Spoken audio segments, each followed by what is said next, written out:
નમસ્કાર મિત્રો, great Gujarat YouTube ચેનલમાં આપ સર્વેનું હાર્દિક સ્વાગત છે। મિત્રો, દેશ અને દુનિયાના તાજા અને મહત્વના સમાચાર સૌથી પહેલા મેળવવા માટે અમારી ગ્રેટ ગુજરાત યુટ્યુબ ચેનલને સબસ્ક્રાઇબ કરી લેજો અને બાજુમાં આપેલા ઘંટડીના નિશાનને પણ દબાવી દેજો, જેથી અમારા આવનારા તમામ વિડીયોની માહિતી તમારા સુધી પહોંચતી રહે। મિત્રો, સૌપ્રથમ ખેડૂતલક્ષી સમાચાર ઉપર એક નજર કરીએ તો દિવાળી બાદ શિયાળાનો પ્રારંભ થતાની સાથે જ ખેડૂતો શિયાળુ પાકનું વાવેતર કરવા માટે લાગી ગયા છે। ત્યારે રાજ્યના કેટલાક જિલ્લાઓમાં ડીએપી ખાતરની અછત સર્જાઈ છે।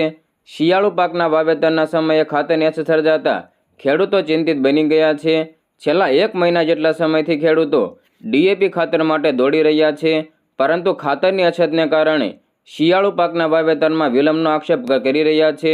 મિત્રો, આ તરફ સુરેન્દ્રનગર જિલ્લામાં ખેડૂતોને ડીએપી ખાતર નહીં મળતા મુશ્કેલીનો સામનો કરવો પડી રહ્યો છે, જેને પગલે ખેડૂતોમાં આક્રોશ જોવા મળ્યો છે, તો સાથોસાથ તેઓ નિરાશ પણ છે, કારણ કે ઘઉં, ચણા, જીરાનું વાવેતર કરી રહેલા ખેડૂતોને આ ખાતરની વધુ જરૂરિયાત હોય છે।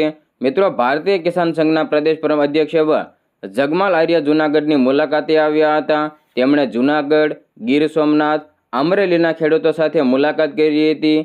તેમણે ઇકો સેન્સિટિવ ઝોન મુદ્દે પણ પરિસ્થિતિનો તાગ મેળવ્યો હતો। મિત્રો, કિસાન સંઘે મુખ્યમંત્રી ભૂપેન્દ્રભાઈ પટેલ સાથે બેઠક હોવાનું કહ્યું અને મુખ્યમંત્રી દ્વારા ખેડૂતોના હિતમાં નિર્ણય લેવા માટે આશ્વાસન પણ આપ્યું હતું।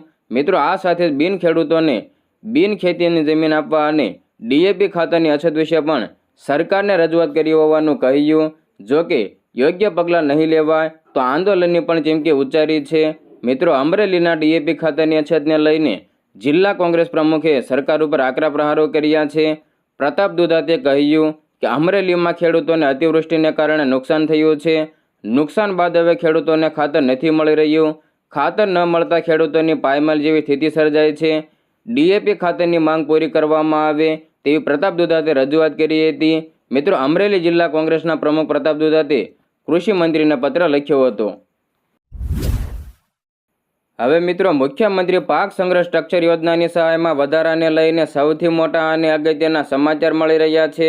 મિત્રો, સરકારે ખેડૂતોના હિતમાં એક મહત્વપૂર્ણ નિર્ણય કર્યો છે। ખેડૂતોની ખેત પેદાશોને અનેક આફતો સામે રક્ષણ આપતી મુખ્યમંત્રી પાક સંગ્રહ સ્ટ્રક્ચર યોજનાની સહાય 75,000 રૂપિયાથી વધારીને રૂપિયા 1 લાખ કરવામાં આવી છે। ખેડૂતોને તેમની ખેત પેદાશોના બજારમાં સારા ભાવ મળે તે માટે ખેત પેદાશોની ગુણવત્તા લાંબા સમય સુધી જળવાય અને બજારમાં જ્યારે પાકના સારા ભાવ હોય ત્યારે જ ખેત પેદાશોનું વેચાણ થાય તે ખૂબ જ જરૂરી હોય છે। પરંતુ અનેક ખેડૂતો પાસે કાપણી પછી ખેત પેદાશોને લાંબા સમય સુધી સંગ્રહ કરવા માટે કોઈ યોગ્ય સુવિધા ઉપલબ્ધ ન હતી। પરિણામે કુદરતી આફતો અને ઓછા બજાર ભાવને કારણે ખેડૂતોને આર્થિક નુકસાની વેઠવાનો વારો આવતો હતો।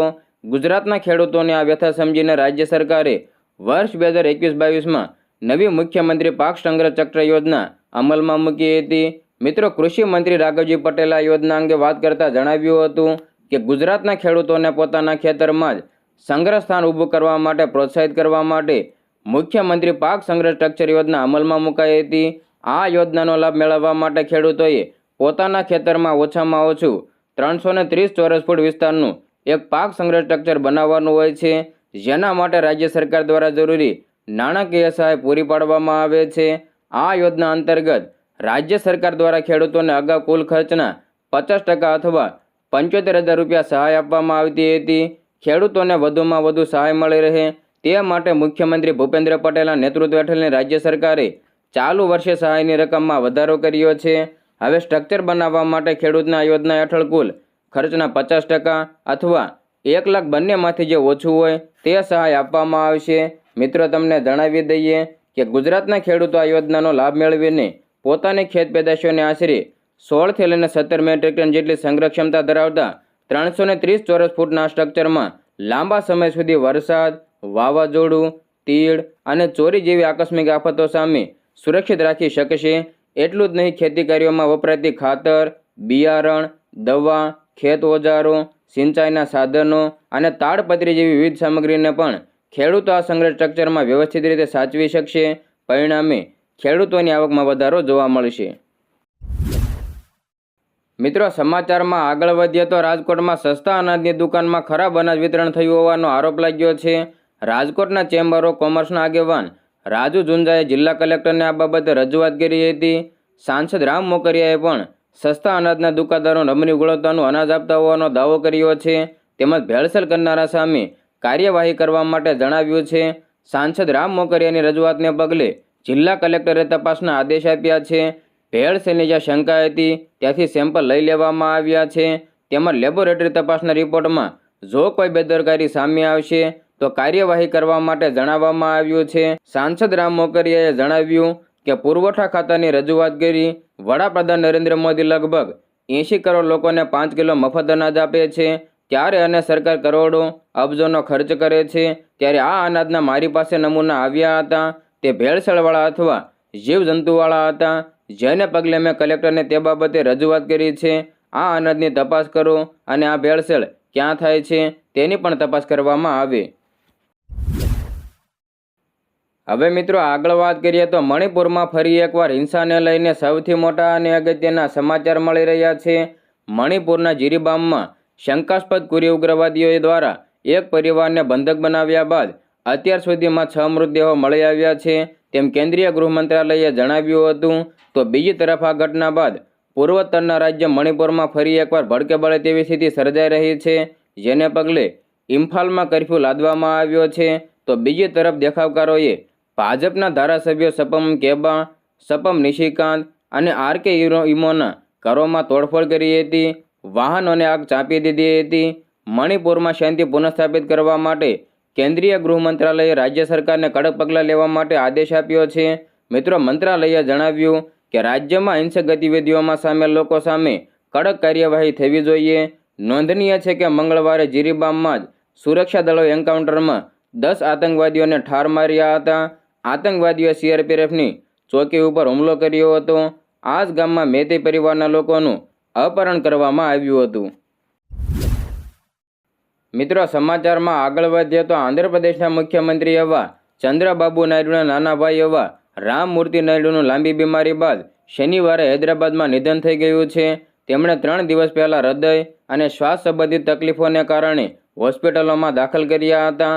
તેઓ વેન્ટિલેટર ઉપર હતા. રામમૂર્તિ નાયડુ 1994 અને 1999 સુધી ચંદ્રગીરી મત વિસ્તારથી તેલુગુ દેશમ પાર્ટીના ધારાસભ્ય રહ્યા હતા. તેમણે પોતાના કાળ દરમિયાન પાર્ટીની જમીની સ્તર ઉપર હાજરીને મજબૂત કરવા માટે મહત્વની ભૂમિકા નિભાવી હતી. એસઆઈજી હોસ્પિટલના સૂત્રોના જણાવ્યા પ્રમાણે તેમનું નિધન હાર્ટ એટેકથી આજે બપોરે 12:45 વાગ્યે થયું હતું. મિત્રો, રામમૂર્તિના નિધન ઉપર રાજકીય પાર્ટીના નેતાઓએ શોક વ્યક્ત કર્યો છે. તેલંગાણાના મુખ્યમંત્રી રેવંત રેડ્ડી, પૂર્વ રાજ્યસભા સભ્ય કનક મેધા રવિન્દ્રકુમાર અને આંધ્રપ્રદેશના ટીડીપી સરકારમાં મંત્રી નારાયણ રામમૂર્તિએ સીએમ ચંદ્રબાબુ નાયડુના ભાઈના નિધન ઉપર ઊંડા શોકની લાગણી વ્યક્ત કરી છે. તેલંગાણાના સીએમએ શોક સંદેશ પણ લખ્યો છે. ભાઈના મોતના સમાચાર મળતાની સાથે જ મુખ્યમંત્રી ચંદ્રબાબુ નાયડુ દિલ્હીથી હૈદરાબાદ જવા માટે રવાના થઈ ગયા હતા. હવે મિત્રો, રાહુલ ગાંધીના હેલિકોપ્ટરને ફરી એકવાર અટકાવવાને લઈને સૌથી મોટા અને અગત્યના સમાચાર મળી રહ્યા છે. ચૂંટણી પંચના અધિકારીઓએ શનિવારના રોજ આંધ્રપ્રદેશના અમરાવતીમાં કોંગ્રેસ નેતા રાહુલ ગાંધીની બેગની તપાસ કરી હતી. મહારાષ્ટ્ર અને ઝારખંડમાં વિધાનસભાની ચૂંટણીના પ્રચાર માટે પ્રવાસ કરી રહેલા ઇન્ડિયા બ્લોકના નેતાઓની બેગ ચેકિંગને લઈને વિરોધ પક્ષો અને ભાજપ વચ્ચેના રાજકીય વિવાદ વચ્ચે હવે રાહુલ ગાંધીનું હેલિકોપ્ટર અટકાવી બેગ ચેક કરવામાં આવી હતી. વિડીયોમાં આઈસી અધિકારીઓએ રાહુલ ગાંધીના હેલિકોપ્ટરની તલાશી લેતા જોવા મળે છે. જ્યારે રાહુલ ગાંધી હેલિકોપ્ટરથી નજીક ઊભા છે, અધિકારીઓ તપાસ કરી રહ્યા હતા. એ દરમિયાન રાહુલ ગાંધી પાછળ ઊભેલા પાર્ટી નેતાઓને મળવા લાગ્યા. મિત્રો, ઝારખંડમાં તેમના હેલિકોપ્ટરને કથિત રીતે રોકવા સામે પક્ષે ચૂંટણી પંચને ફરિયાદ કર્યાના 1 દિવસ પછી કોંગ્રેસ નેતાની બેગ હવે તપાસવામાં આવી છે. મિત્રો, કોંગ્રેસના મહાસચિવ એવા જયરામ રમેશે આરોપ લગાવ્યો છે કે પ્રતિબંધોને કારણે રાહુલ ગાંધીના હેલિકોપ્ટરને ઉડવાની મંજૂરી આપવામાં આવી ન હતી, જેને કારણે તેમની જાહેર સભામાં કાં તો વિલંબિત થઈ હતી અથવા રદ કરવામાં આવી હતી. મિત્રો, સમાચારમાં આગળ વધીએ તો વડાપ્રધાન નરેન્દ્ર મોદીના પાકિસ્તાન ઉપર પ્રહારને લઈને સૌથી મોટા અને અગત્યના સમાચાર મળી રહ્યા છે. મિત્રો, પાકિસ્તાનનું નામ લીધા વિના વડાપ્રધાન નરેન્દ્ર મોદીએ પાકિસ્તાનને પડકાર ફેંકતા કહ્યું કે ભારત હવે બદલાઈ ગયું છે. આતંકવાદીઓ પોતાના ઘરમાં પણ સુરક્ષિત રહી શકતા નથી. એક કાર્યક્રમમાં વડાપ્રધાન નરેન્દ્ર મોદીએ આતંકવાદ, વિકાસ અને તેમની સરકારની નીતિઓ વિશે વિગતવાર ચર્ચા કરી હતી. વડાપ્રધાન નરેન્દ્ર મોદીએ આતંકવાદના મુદ્દે પાકિસ્તાનની સાથે સાથે વિપક્ષને ઘેરતા કહ્યું કે હવે આતંકવાદીઓ તેમના ઘરોમાં પણ પોતાને અસુરક્ષિત અનુભવે છે. જ્યારે અગાઉની સરકારોમાં લોકો આતંકવાદને કારણે અસુરક્ષિત અનુભવતા હતા. અગાઉની સરકારોએ વોટ બેંક અને તુષ્ટિકરણની રાજનીતિ કરી હતી, પરંતુ હવે અમે સુનિશ્ચિત કરી રહ્યા છીએ કે સરકારમાં લોકોનો વિશ્વાસ પુનઃસ્થાપિત થાય. મિત્રો, મુંબઈમાં 26/11ના આતંકવાદી હુમલાના અહેવાલોનો ઉલ્લેખ કરતા વડાપ્રધાન નરેન્દ્ર મોદીએ કહ્યું કે આજે મેં એક પ્રદર્શનમાં 26/11 હુમલા સાથે સંબંધિત અહેવાલો જોયા. તે સમયે આતંકવાદ ભારતીયો માટે મોટો ખતરો હતો અને હવે લોકો પોતાને અસુરક્ષિત અનુભવતા હતા. હવે પરિસ્થિતિ બદલાઈ ગઈ છે. આતંકવાદીઓ પોતાના ઘરમાં પણ પોતાને સુરક્ષિત અનુભવતા નથી. મિત્રો, સરકારની નીતિઓની સ્પષ્ટતા કરતા વડાપ્રધાને જણાવ્યું કે અમારી સરકારે હંમેશા વિકાસને પ્રાથમિકતા આપી છે અને મત બેંકની રાજનીતિ દૂર કરી રહ્યા છીએ. અમારી સરકારનો સ્પષ્ટ ઉદ્દેશ્ય લોકો માટે, લોકો દ્વારા વિકાસ છે. અમે માત્ર જનહિતની દિશામાં કામ કરી રહ્યા છીએ. વડાપ્રધાન નરેન્દ્ર મોદીએ જણાવ્યું કે અમારું ધ્યેય ભારતને એક સમૃદ્ધ અને વિકસિત રાષ્ટ્ર બનાવવાનું છે. ભારતીયોએ અમને તેમનો વિશ્વાસ આપ્યો છે અને અમે તો વિશ્વાસને પૂરી ઈમાનદારીથી સાથે પૂર્ણ કરી રહ્યા છીએ. આ ઉપરાંત તેમણે સોશિયલ મીડિયા દ્વારા ફેલાવવામાં આવી રહેલી ખોટી માહિતી અને અફવાઓનો પણ ઉલ્લેખ કર્યો હતો અને કહ્યું હતું કે અમારી સરકાર મક્કમ અને અડગ પણ છે.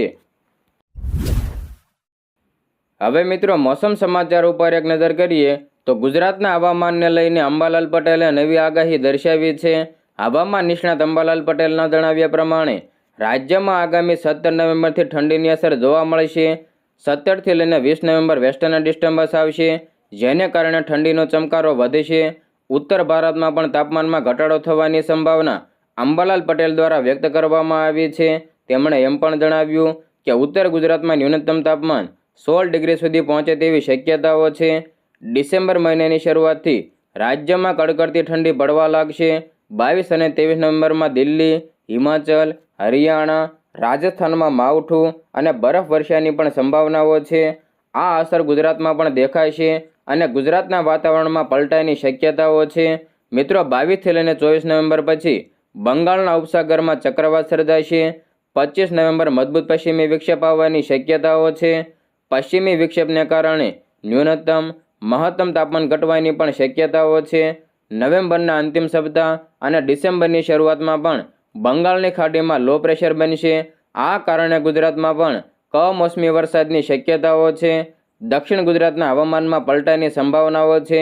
22 નવેમ્બર પછી ઘઉંનું વાવેતર સારું રહેશે. મિત્રો, અંબાલાલ પટેલે વધુમાં જણાવ્યું કે ઉત્તર ગુજરાતમાં ન્યૂનતમ તાપમાન 16 ડિગ્રી રહેવાની શક્યતાઓ છે. સવારના સમયે ઠંડી રહેશે અને 15 ડિગ્રી તાપમાન રહેવાની પણ શક્યતાઓ છે. મિત્રો, ન્યૂનતમ તાપમાન વધી રહ્યું છે અને મહત્તમ તાપમાન ઘટી રહ્યું છે. હવામાન નિષ્ણાત અંબાલાલ પટેલે જણાવ્યું કે 29 નવેમ્બરથી ઠંડીનો ચમકારો વધી શકે છે.